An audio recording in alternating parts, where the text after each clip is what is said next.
Hey guys, welcome back to Culinary Ninja. Today we're going to be making some of the brownies that my mom used to make when she was in a bakery.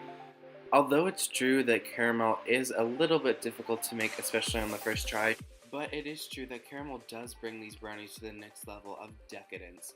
Even though it's true that caramel can be overly sweet, I find that when it's done in right balance with my famous Italian meringue buttercream, and you add chocolate to the buttercream, that when you pipe it onto the brownies and make little circles and make them like bite-sized like you'd find at the grocery store, that it's much more enjoyable.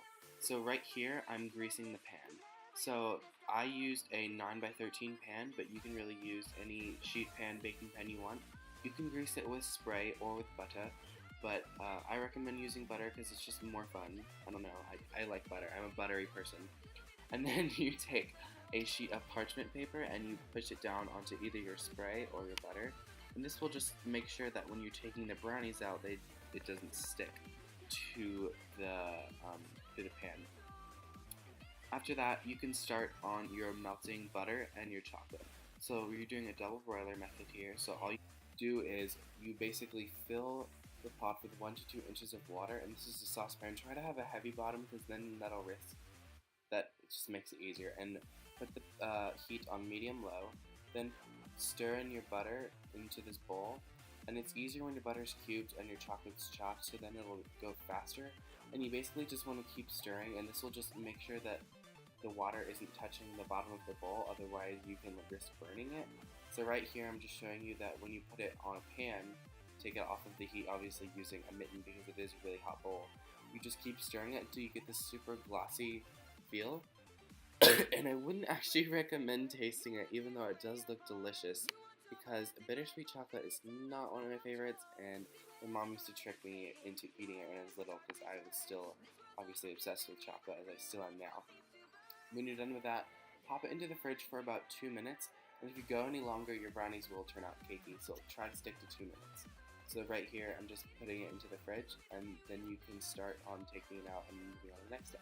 While your chocolate mixture is in the fridge cooling for about 1 to 2 minutes, take your 2 cups of granulated sugar and 4 eggs and put them into a large mixing bowl. I just use one of the main glass bowls that I used to see my mom using when she makes brownies. So basically you just want to mix these up. Now that your eggs and sugar have been thoroughly incorporated together and basically just their mix, you can add your chocolate mixture, which is just the melted chocolate and the butter that has been refrigerated for 1 to 2 minutes, probably 2 I would honestly say, and just pour it into the bowl and tap it all out because you really don't want to waste this because it is a brownie and chocolate is the main part of the brownie, so you don't want to waste the chocolate. So take a rubber spatula if you need to scrape out all of the chocolate.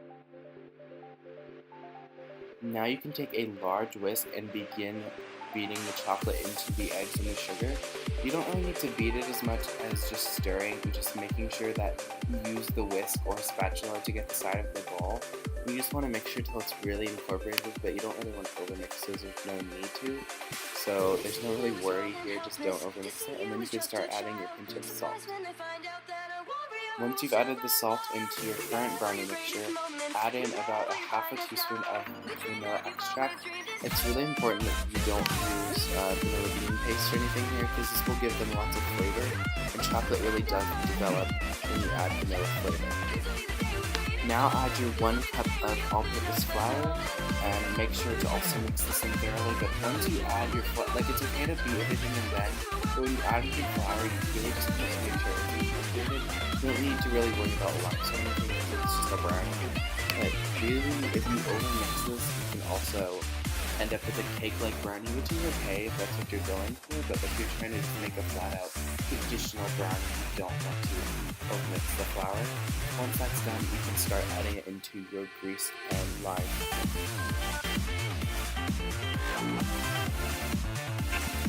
Next, just scrape down your bowl and do a really good job of this because you are going to be transferring a lot of it, and it will make it a lot easier for you. And don't do what I'm doing right now. I'm overmixing. That's what made them cake-like. Don't do it. Be a good person. Unless you want them to be cake-like, that's fine. Anyway, it really just makes a difference in texture, so it doesn't gonna affect you that much, or it's not going to affect you that much. So tap off your whisk or whatever you use to stir your brownie mix. Then take a rubber spatula that's good for scraping, so that just has a flat side and a round side, and start by just pouring that. Oh my gosh, I'm just salivating looking at this right now. Oh my gosh. And just pour the brownie mixture into the pan. And then once it starts to slow down, you can start using your spatula to help it along the way. Once all of your mixture has gotten out and you've evenly spaced it just by pouring it out and trying to get into each crack, it really doesn't matter because then you're just going to level it off using the same spatula and your finger to help with making everything flat, so then the brownies will bake more flat.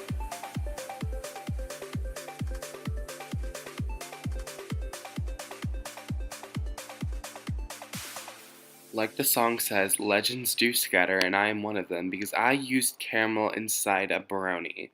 Yes, that's right, I used caramel inside of a brownie. Like, who would think of that? That's right, I did.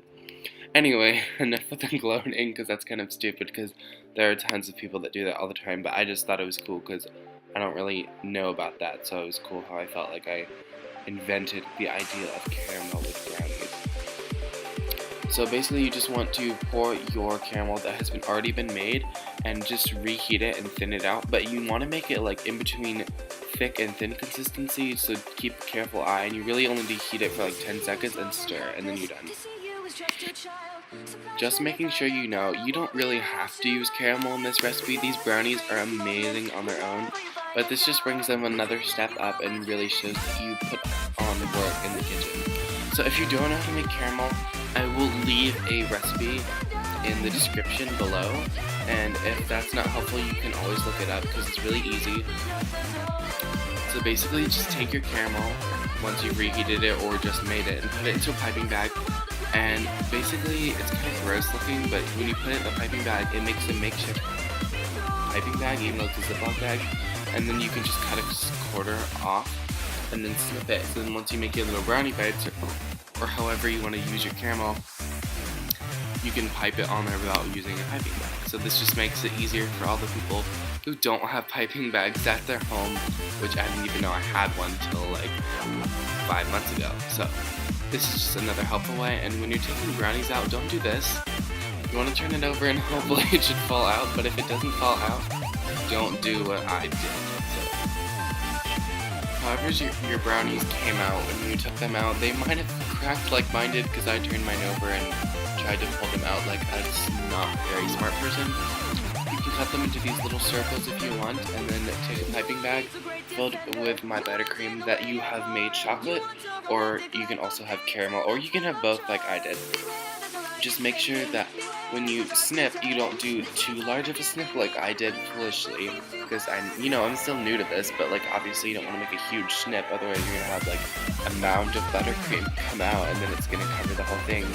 And when you pull it up, you're gonna about to see it'll stick to the brownie, and I'm trying to pull it up, so you need to taper, and that's really difficult when you're trying to pull it off. So basically, stick on your chocolate and then pipe on some caramel, or leave them as they are and just cut them up. Just make sure that once you take your brownies out of the oven, which do have to cook for 25 minutes, if I didn't mention, at 350 degrees Fahrenheit, make sure they cool for at least 30 minutes, otherwise they will break once you try to take them out of the pan.